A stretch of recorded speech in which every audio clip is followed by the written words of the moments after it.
The console wars are heating up. Some important Game Pass changes might be coming your way, and if you're a fan of the Monster Hunter franchise, well, I got good news for you. My giveaway is also live. I have a link down in the description with instructions on how you can win your very own Series X from me. Let's discuss. So, if you've been keeping up with my channel, you know that Microsoft has acquired Activision Blizzard. You also know that the next 3 Call of Duty games are confirmed to be multi-platform. They're going to be released on PlayStation as well as Xbox and PC like they always have. After that, we don't really know, and the uncertain future of Call of Duty has made one French retailer, Cora, post this sign as a warning to their customers. The sign translates to "Notice to gamers.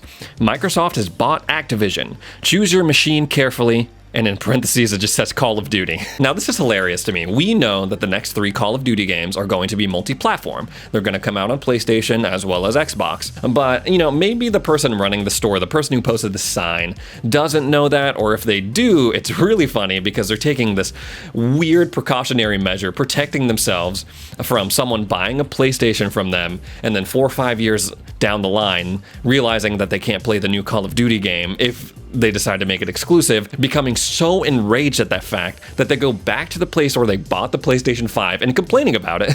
But in a way, I understand, though. I've worked years in the customer service industry, and as ridiculous as that scenario I just described sounds, I wouldn't put it past anyone. Someone, somewhere, is going to do just that. I've, like I said, worked in customer service for a very long time, and that wouldn't surprise me, honestly. But of course, something like that is something that the buyer should do research on before they make the purchase, right? That's something that we need to be aware of. And I get it. It's important to people. I know Call of Duty might not be important to a lot of people, but who knows? Maybe someone is out there and they look forward to each Call of Duty religiously and they love it and they purchased a console with that in mind, saying like, oh man, I can't wait to experience a new Call of Duty on the PlayStation 5 or Xbox, all these new Call of Duty games, it's going to be awesome, only to find out that if Microsoft decides to make them exclusive, that they can't play them if you're on PlayStation side. It's like, oh, that's a huge bummer. I understand why people are so passionate about being excluded from certain games due to their platforms. Whatever console you buy, the Xbox Series X or S or the PS5 or the Switch,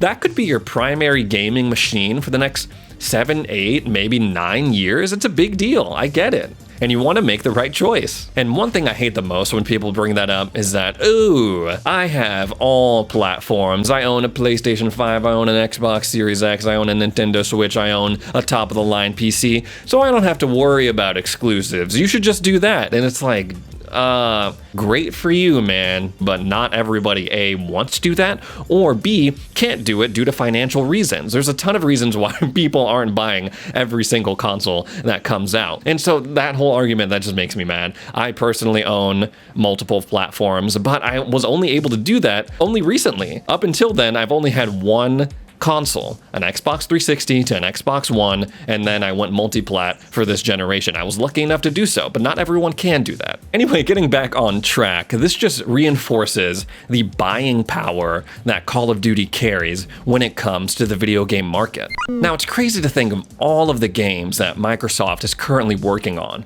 The ones that we know of, the Fable reboot, Avowed, Contraband, State of Decay 3, Elder Scrolls 6, the list goes on and on. There are also a ton of games that are being developed that are still working under code names like Project Dragon from IO Interactive, Project Indus from Oxide Games, Project Cobalt from In Exile Entertainment. Xbox is also working with Mainframe to bring an MMORPG to the consoles. Like, there's so much to keep track of. And if that wasn't enough for y'all, we have a new kid on the block being developed by Certain Affinity known as Project Suerte, which is allegedly a Monster Hunter clone, a Monster Hunter inspired game. Now, if you don't know what Monster Hunter is, it's probably the most straightforward game when it comes to the title, right? It is a game where it's an action RPG kind of situation where you team up with other players and you basically go on these raids to kill monsters. Monster Hunter. Now, the existence of Project Suerte was confirmed by both Jeff Grubb and Jez Corden's inside sources, so we can say with some amount of certainty that this thing is legit. Now, Certain Affinity is based out of Austin, and they're best known for being a support studio for Halo and Call of Duty games. They've been around for a while, though, and they're credited on having worked with Microsoft as early as Halo 2, but they mostly mostly seem to work on shooters though, like Halo,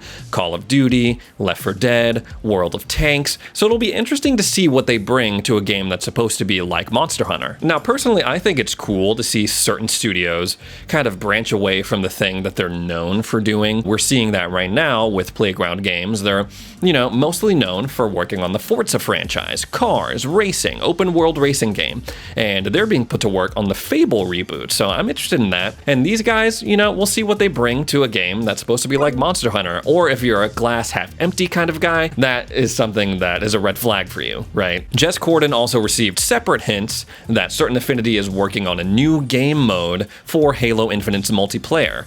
And that could mean, I know people are chomping at the bit for a battle royale mode in Halo Infinite. Personally, me, I wouldn't mind if it was something completely different. I'm not big on battle royale. I like the arena style of Halo. We'll see. Microsoft has agreed to a new set of commitments put forth by the United Kingdom's Competition and Markets Authority. They're currently investigating auto-renewal practices from Sony, Microsoft, and Nintendo. So there's been a bit of an update in this story since I filmed this video, and Microsoft is going to be rolling out all of these changes coming to Game Pass that I'm about to talk about to all of its regions. It's not going to be specific to the United Kingdom, it's going to be all of the Xbox-supported regions. Now, under this new agreement, Microsoft has agreed to do these things. Microsoft will provide more transparent, upfront information to help customers understand their Xbox membership, making clear, for example, that the subscription will auto-renew unless the customer turns off auto-renewal.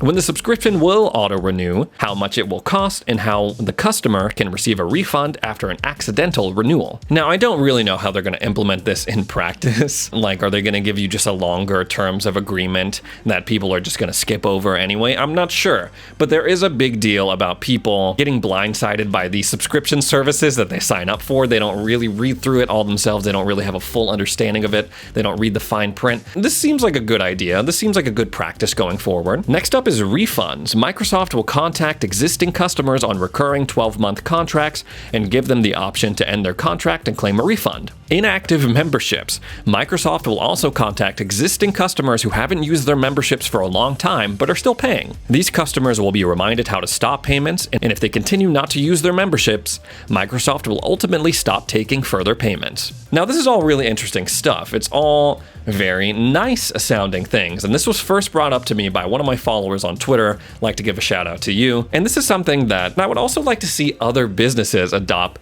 this kind of approach when it comes to subscriptions. Now, the yearly membership thing, contacting you before it renews, that's something I'm seeing a lot more often, but a couple years ago that was unheard of. Chances are, if you forgot that you signed up for a yearly membership of something, they were just going to take your money again once that year rolled around again and it was time. And the fact that they're giving you an option to not only, once they charge you, to get a refund, that's pretty cool as well. Canceling inactive memberships is just a genius idea. That's all I can say about it. I mean, ultimately, what you do with your money and your credit card or debit card, however you pay for your subscription services, that's on you to manage, right? What I learned from being in customer service is that sometimes people want it to be your problem, right? When I worked at a gym for a very long time, and people would come in all the time wanting to cancel their memberships and saying, well, I haven't used it for a year and you guys keep charging me. I'm like, dude,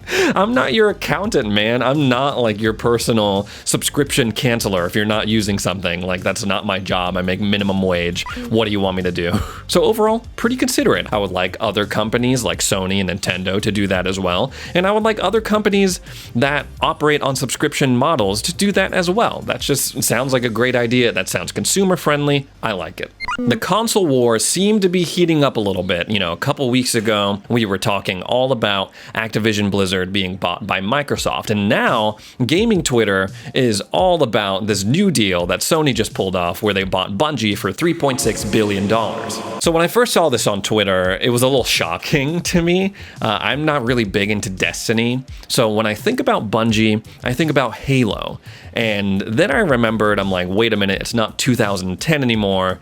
They have nothing to do with Halo, and Microsoft still owns the rights. Phew, I think we're cool on that. Now, Bungie is a company that's always fascinated me, and there's no argument that they've contributed so much to the video game industry over the past 20 years, but they've walked away from two big companies, two big publishers, and have still remained relevant to this day. They left Microsoft in 2007, and then they signed a deal with Activision, a 10-year deal that they left in 2019. And they walked away with the publishing rights to Destiny, a super lucrative title. I don't know how they did that. Whoever handles the negotiations for Bungie, they're clearly on another level. They're built different. That's all I can say. Now, it seems that they worked a little bit of that negotiating magic here too, because again, they have the sole rights of publishing over Destiny. They are going to remain an independent subsidiary, an independent studio, and I feel like they got a lot of money compared to what some of the other deals that have been going on right now. Sony, on the other hand, seems to have fulfilled a need for themselves, considering that they don't have a lot of shooters or a lot of multiplayer games under their first-party umbrella, and that's something that Bungie can definitely provide. Now, when I say that the price seems to be a little high, I think of it in comparison to the Microsoft acquisitions. They bought Mojang Minecraft for $2.5 billion, so it's already more than that deal. It's also over half of what Microsoft paid to acquire ZeniMax Media. So this deal is $3.6 billion, like we said, and the ZeniMax Media deal was $7.5 billion. But with that ZeniMax deal, they got Bethesda, they got Arcane Studios, they got Machine Gun Games, they got ZeniMax Studios Online. So when you look over at the Sony deal, you spent that much for a single studio with really only one IP going for it right now, which is Destiny. Now, we could talk all about how Bungie isn't necessarily what it used to be back in the good old days of Halo. Some staff has been shuffled around, they've left for other companies, and some new people have been brought in, and there's been kind of a shuffle with that. But that would be highly hypocritical of me, right? Because all of those things can be said for Activision Blizzard and all the studios under their umbrella, and I was psyched about the acquisition by Microsoft, so I won't say something like that. As with the Activision Blizzard acquisition, it seems to be less about what the company is right now and what it could offer in the future. Whatever Bungie is working on right now, whatever these new IPs that they have in development, are probably going to be very, very lucrative for Sony in the long run. You know, I honestly think it's something that could work out for both parties. I hope they do well, and we'll see how it goes. Now, for all the Destiny players out there, I know when something like this happens, there's a lot of anxiety, there's a lot of questions on, oh, in this case, is PlayStation going to get all this exclusive content, and us PC players and Xbox players are just going to be left out in the cold? Well, Bungie has actually put out a statement on their website. It's pretty detailed, and they have an FAQ answering a ton of questions regarding just that. And from what I understand from the statement on their website, Destiny 2, it's gonna pretty much operate the same. Right? It's going to remain multi-platform, obviously. There's not going to be any exclusive content coming out for PlayStation. The Witch Queen is still going to come out on all platforms, and any further content related to that is going to come out on all platforms, no problem, no worry. They even said that cross-play and cross-saves are still going to be there. And they even went so far as to say that the games that Bungie is currently working on that are not Destiny related are going to remain multi-platform as well. How they're handling it right now seems to be very much like what we're seeing from Phil Spencer and Microsoft regarding Call of Duty and Activision Blizzard. They even used some language that was very much from Microsoft's Phil Spencer's playbook. And they had a statement saying, you know, we really want to cater to however people want to play in the Bungie community and whenever they want to play. Something like that. I don't know the exact quote, but it was interesting to me to see the similarities. Anyway, guys, that's all the news I have for today. If you're tuning in for the first time, my name is Ray, and I would very much appreciate it if you went on over to Twitter and followed me at StayXboxReady. That is definitely the best way to get in touch with me if you have any questions regarding what you see on the channel, or you just want to say what's up. My giveaway is also live. I have a link down in the description with instructions on how you can win your very own Series X from me. Thanks again for tuning in, and we'll see you in the next video.